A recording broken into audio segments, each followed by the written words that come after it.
Hello and welcome to my channel. My name is Peter Abraham. I'm a registered nurse with extensive hospice experience. Today's discussion is going to be looking at how to work through and decrease, if possible, the amount of anticipatory grief you may be dealing with when you have a loved one who is receiving care by a hospice provider. So anticipatory grief are those feelings of grief before the loved one dies. Typically, we grieve after somebody dies. Anticipatory grief is the grief we experience when we know they're going to die. We know they're going to die.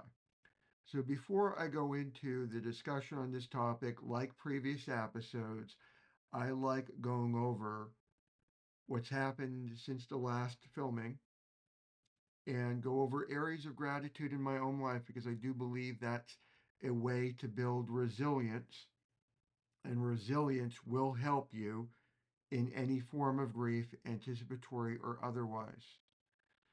So I last filmed this past Wednesday.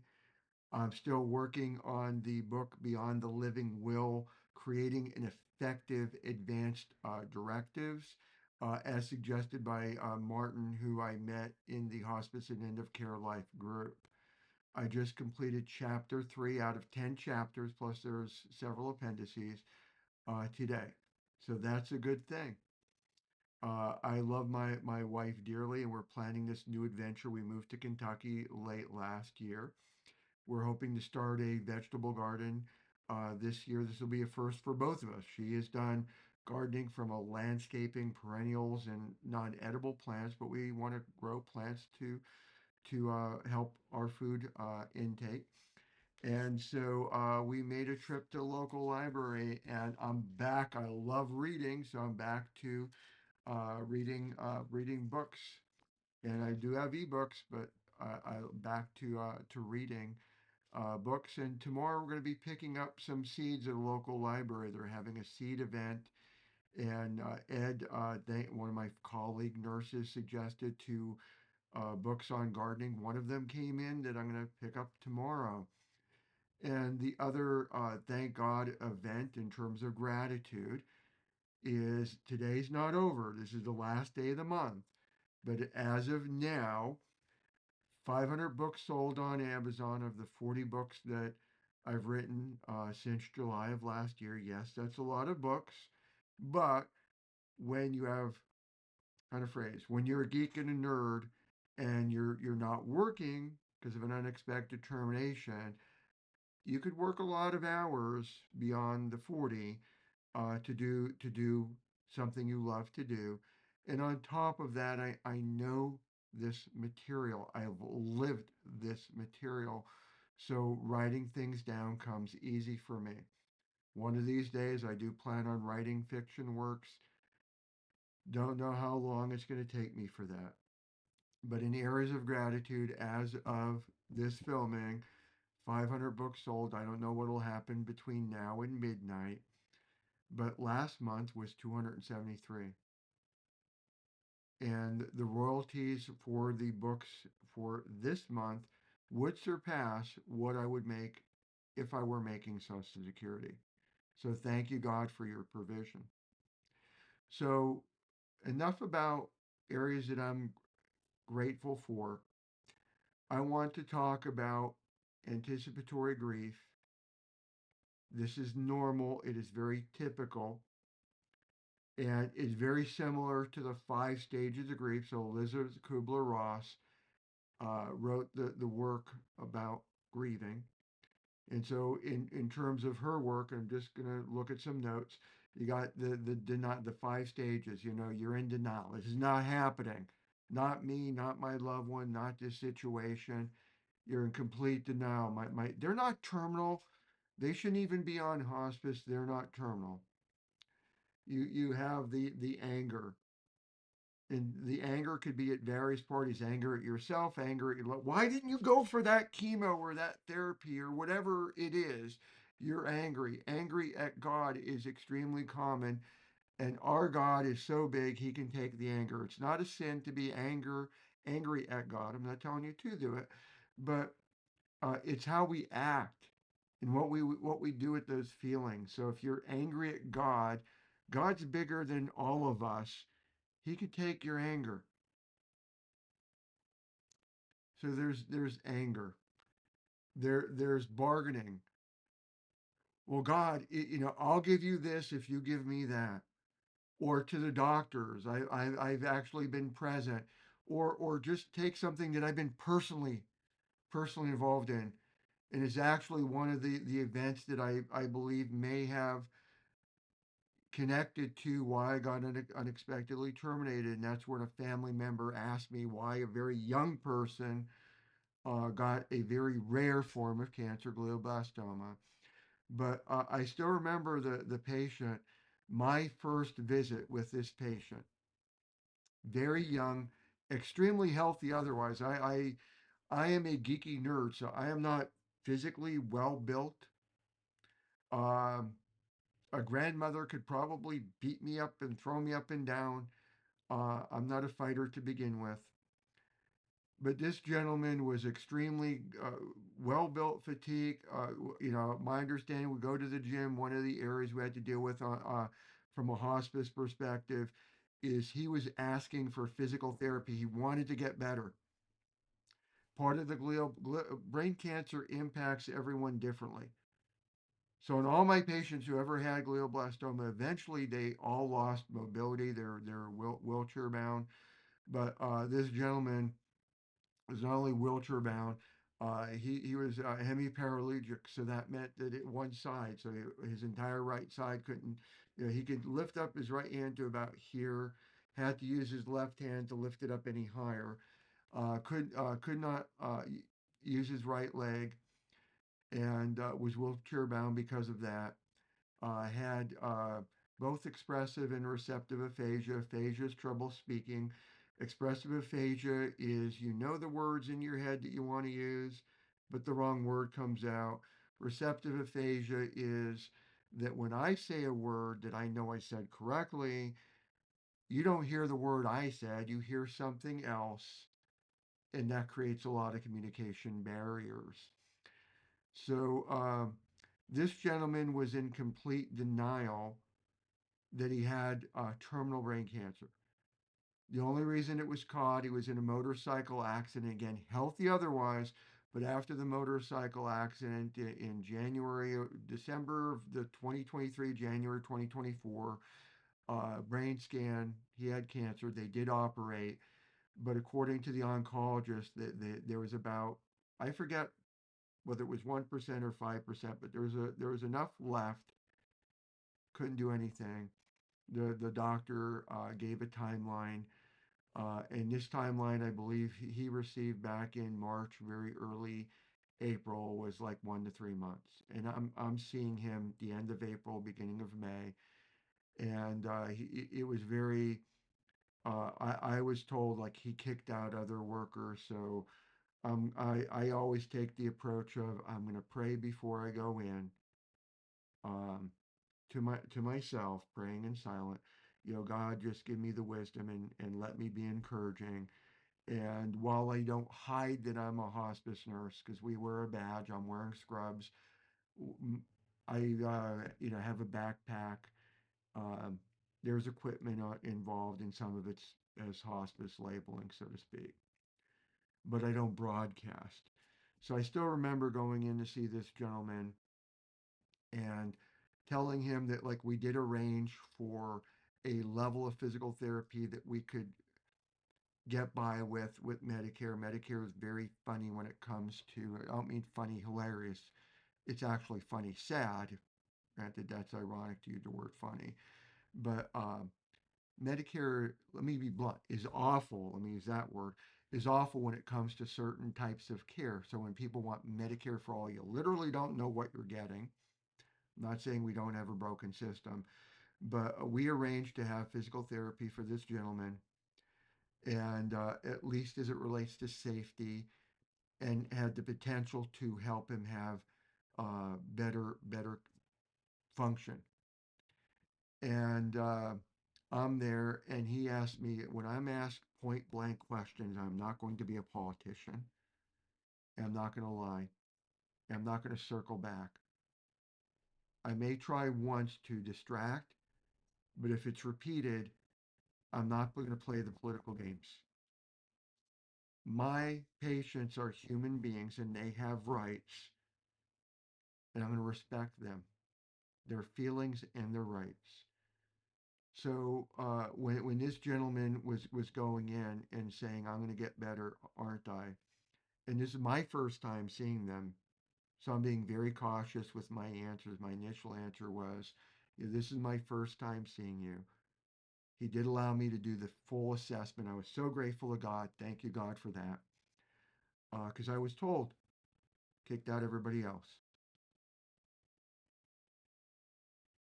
One of the things that families and caregivers tell me is there's a way about me that where others don't get through, God makes a way for me to get through. I've experienced this in Harrisburg Hospital, and I've experienced this elsewhere, and this was the same for this gentleman. He allowed me to do the full assessment. But then he was asking, am I going to get better?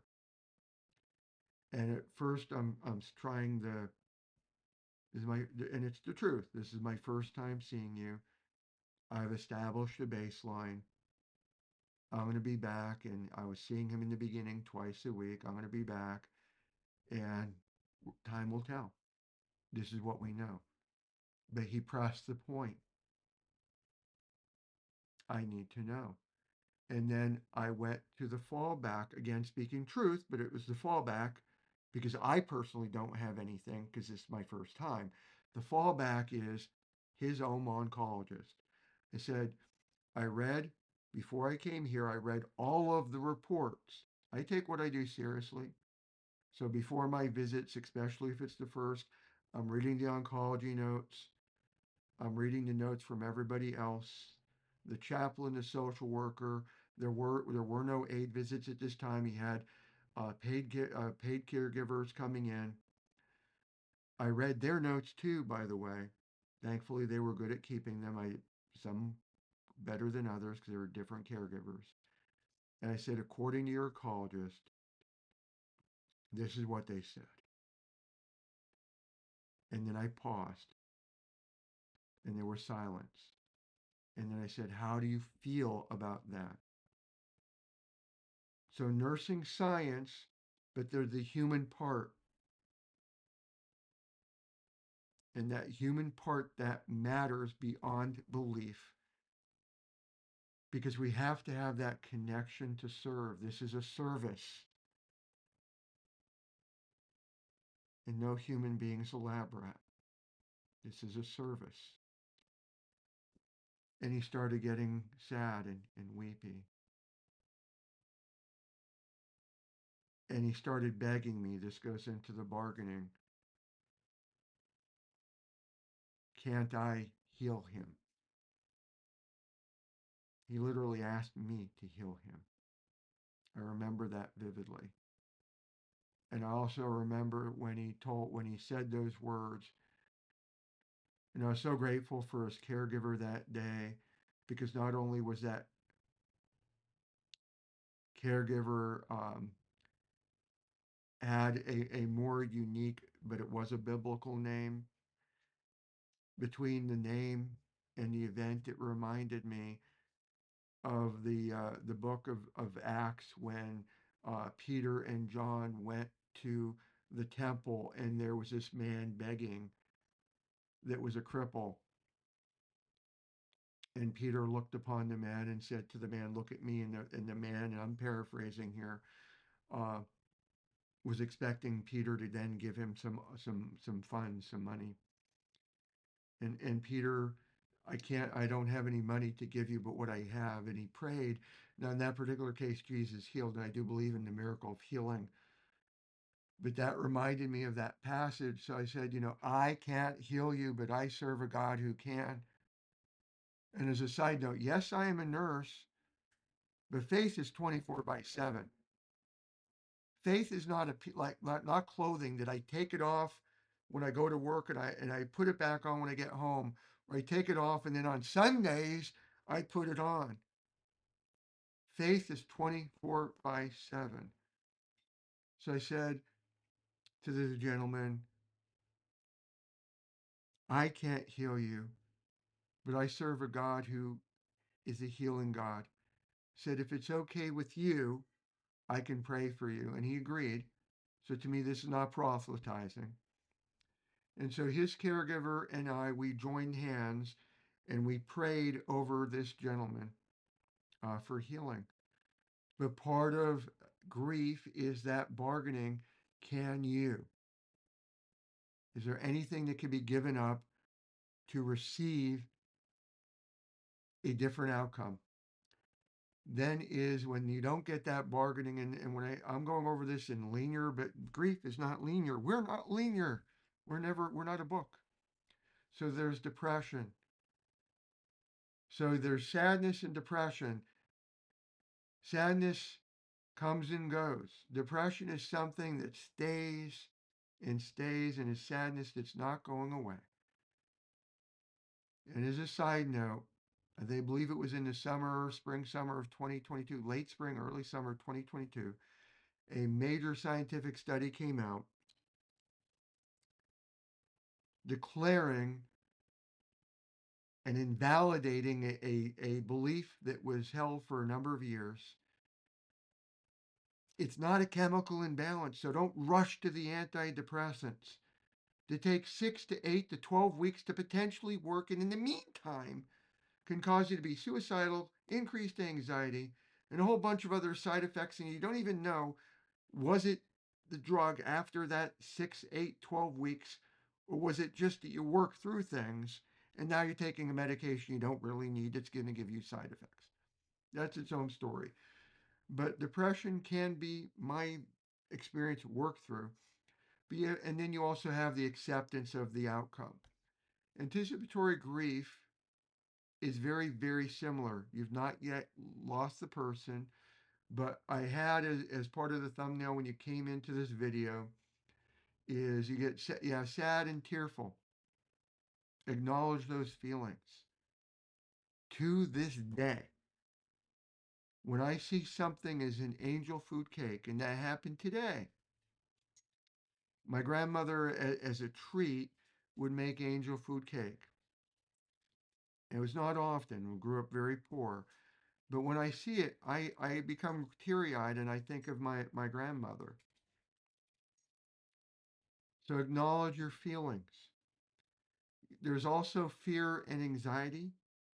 Acknowledge those feelings. And in a few moments after I go through the list, I want to share with how to work through what to work through with and who can help you with this. Because if you're working with somebody on hospice, they have staff that can help you. You don't have to wait until after your loved one dies for you to receive the help.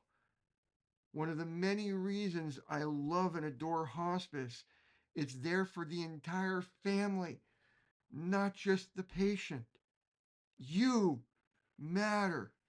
You're part of this picture too. And yes, if you're the patient, you can have anticipatory grief over your own death. There's help available. So fear and anxiety. There's anger and being irritable. Somebody looks at you the wrong way or says something that normally you wouldn't even blink an eye and you're just biting their head off, hopefully not literally. There's guilt and regret. There's loneliness and there's isolation. The last one, loneliness and isolation, are very dangerous if that's what you're experiencing. I'm not saying this to cause you fear, but loneliness and isolation can lead to suicidal ideation, and you matter, your life matters, there's help available. So let's talk about working through this. So let me tell you first and foremost, if you're having any feelings of anticipatory grief, even if you're not sure of what you're feeling, your first phone call to the hospice agency should be to the hospice social worker. They'll connect you with community resources. Your second call, and this could all be in one call, saying, I want to arrange visits from several people from your agency. Hospice social worker to connect you to resources. And a lot of times, hospice social workers are trained counselors. They are often trained counselors. So your hospice social worker can help you through this. Your hospice chaplain is trained on grief. Well, I don't believe what they believe, and they're going to proselytize with me, and they're going to try to convert me. No. And I wish we lived in a world of no fine print. No, the majority of the time. Maybe that one that you experience might not be properly trained, or I don't know, doesn't know any better. But if they're properly trained, and the overwhelming majority are, they're not going to at all try to convert you. They're going to accept you for who you are, for what you believe, even if you don't believe anything. If you're an atheist, you're an agnostic, you're a Wiccan, whatever your belief system is, they are going to accept you and help you work through the anticipatory grief. This is not about your faith or their faith, their belief, your belief. This is about your feelings of anticipatory grief. So the hospice chaplain can help you. Many hospice agencies will have a separate bereavement coordinator. So that bereavement coordinator is not just for after your loved one dies, but they could be working with you before they die. And if you are the patient watching this, they too could be helping you before you die. So they can help you through this. Give me one moment just to shut the door. My one puppy opened the door to check in on me.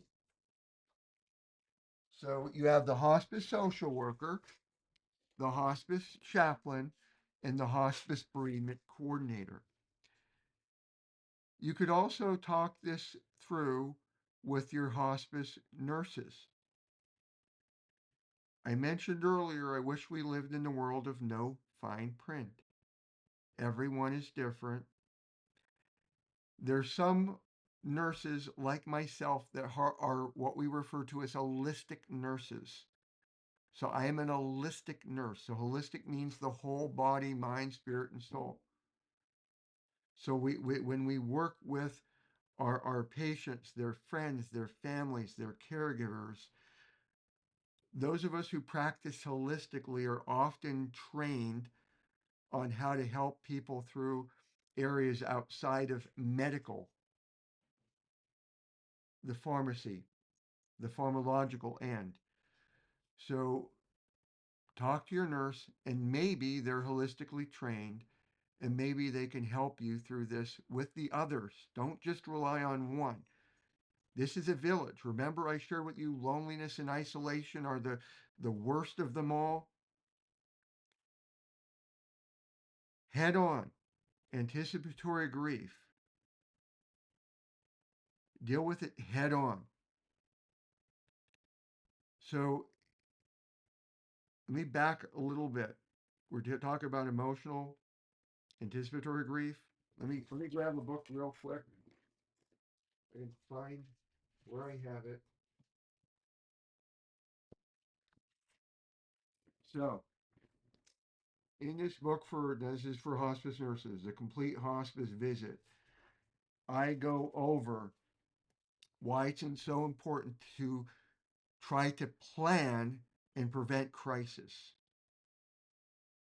And for any hospice nurse watching and listening, That may sound like it's a paradox. How can you plan to prevent the crisis? Because crisis usually happens when, like, who can prevent it? There are steps to take to minimize the impact of a crisis. So, speaking of anticipatory grief, since there's the potential for you to go through all of that, including loneliness and isolation, even if you have surrounded by family and friends and you think it would never happen, it could happen to you. So the best way to deal with this is head on. Get the resources in the beginning and let them know that you want to have this help. Then you establish the connections. And in the beginning, it might be that you're talking to this person or that person at a decreased frequency. But as these anticipatory grief might be building, you bring in the resources so you're not drowning. So you have resources. Now, I want to talk through some of the feeling aspects and what to do. So, all the feelings, no matter which it is, all feelings are valid. There's not a feeling in the world, even the feeling of I want, I'm gonna strangle somebody. I'm not saying to. The feeling is valid. It's what we do with them that is invalid or not, like a crime or not a crime, immoral or moral, and so on. It's what we do with them. But the feelings itself, God gave us all the feelings we have.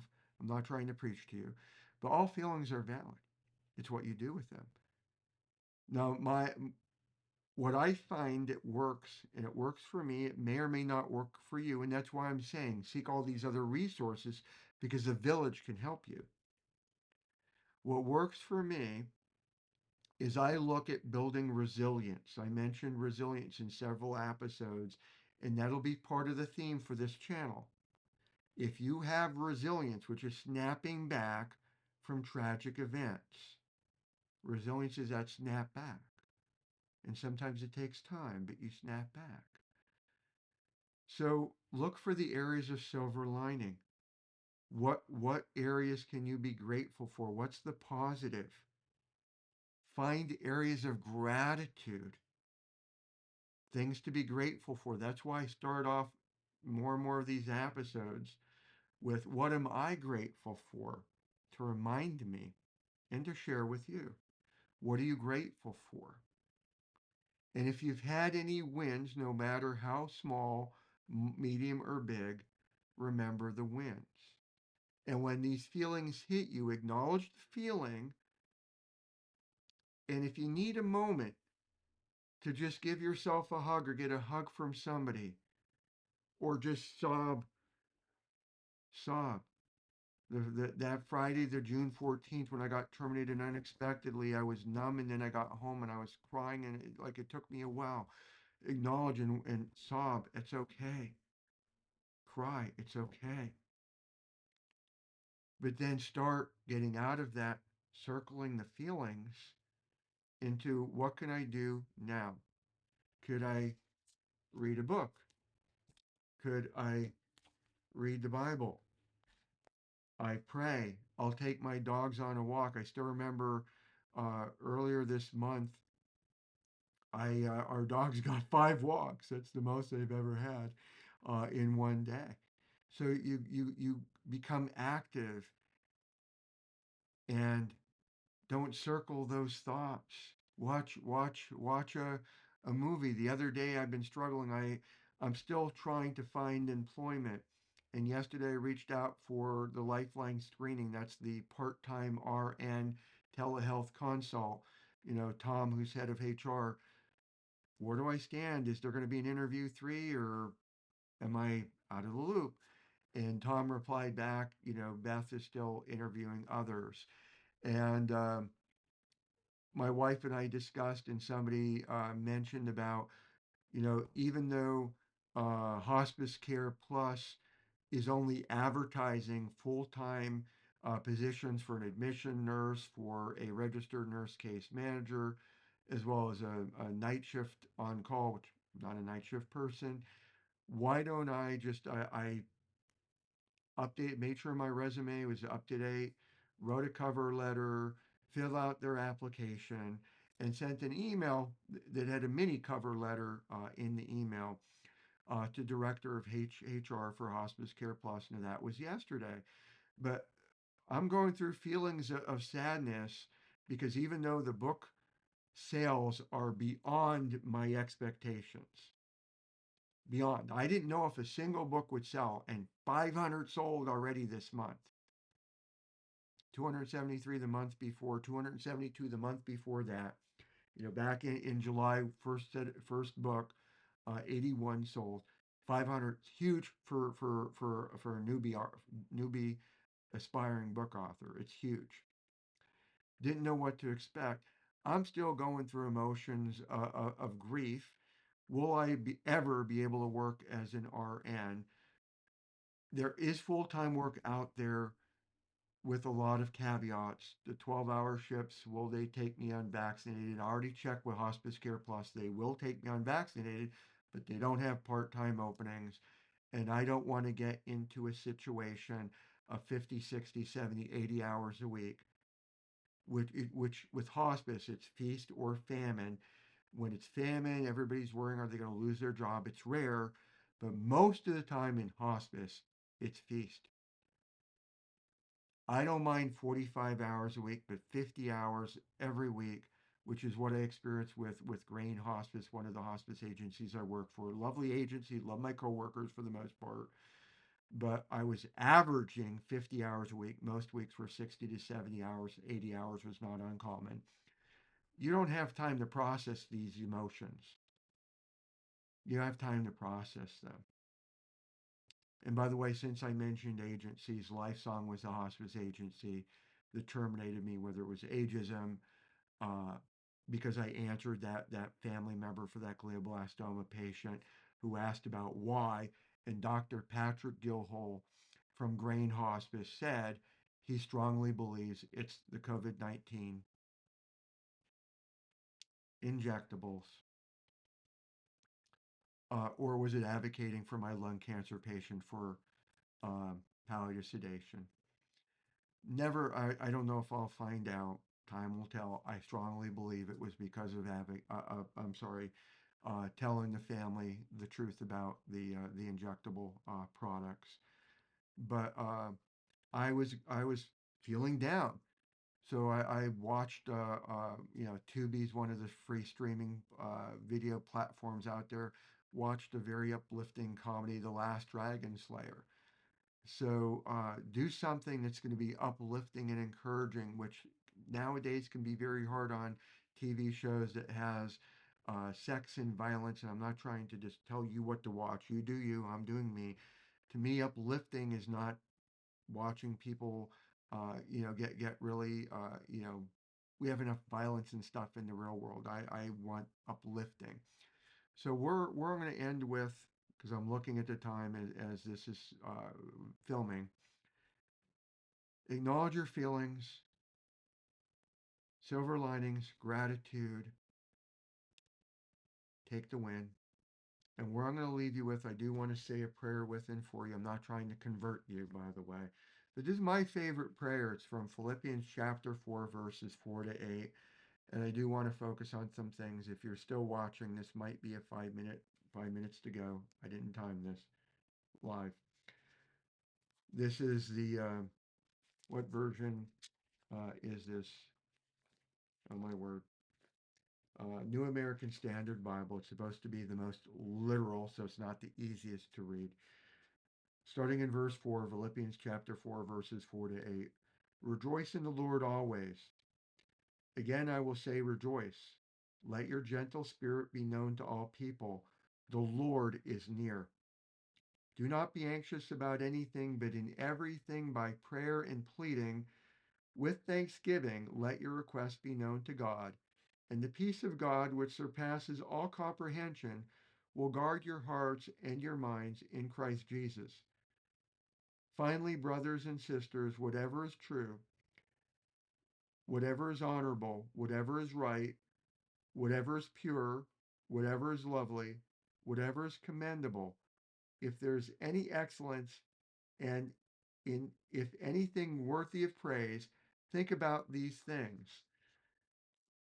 So that's why I like watching certain movies, because I want to think about those things that are uplifting, that are encouraging.